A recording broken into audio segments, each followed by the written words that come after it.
So in this problem, we're trying to find what is the product of 4 radical 2 minus 5 radical 5 and radical 2 minus 3 radical 5. Now here's the key words, and I'll tell you about these. We're going to use the calculator to solve this problem.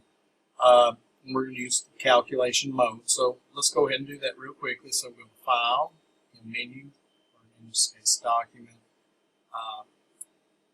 and get a new document. I'm not saving my old, but I'm going to add a calculator here. Here's the key problem that a lot of you have during this, is that product means multiply, quotient means divide, and you need to know what those two things mean. So, for instance, product, in this case, just means this first quantity times the second. When it says quotient, this divided by this, okay? So there's a difference in the two. The thing about this is that when we multiply these two, we're going to get one of these answers. So there's different ways to look at this, but here's the way we're going to do it. We're basically going to do this the correct way. And what we're going to do is we're going to make sure we include parentheses around our first product and parentheses around our second product when we multiply.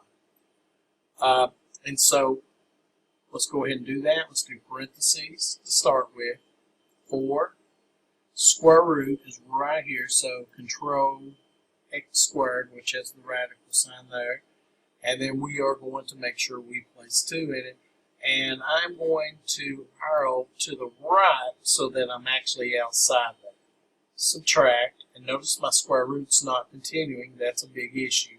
You could have put parentheses around the 2, but in this case it should be fine. 5, control squared, and of course in this case 5. We want to arrow to the right, and we want to close this first one. Again, product means multiply, so that's what we're going to do. And we are going to put in our second one, which is parentheses. Okay, it looks like it is square root of 2. I'm going to arrow to the right, make sure it's gone, and we're going to have 3 square root. Oops, and notice I made a mistake, so let's go ahead and arrow back over here in front of the 3. And we need to go ahead and put subtract. Now let's go ahead and go back. Put in our number, which is 5. Let's arrow to the right so we're out. Close parentheses. So notice that it looks just like it is. There's my product between the two. Hit enter. And so what's going to happen is one of these values down here will provide us with this exact number value. The one that does is equivalent to the product of these two, which means it's equal. And that's all we need to do is find that. So let's take the first one here. For instance, you have 6 radical 2. Again, make sure that you come outside the radical. Subtract 8 radical 5. Enter. Notice that number does not match that number, therefore they're not equivalent. We're looking for 29.2. That's going to be my little number. Notice here, this one's negative. Instantly, let's go have a negative answer. My answer was positive. Yes, I could go ahead and do it for you, and I probably will. Negative 3. Make sure it's negative 3. Radical 3.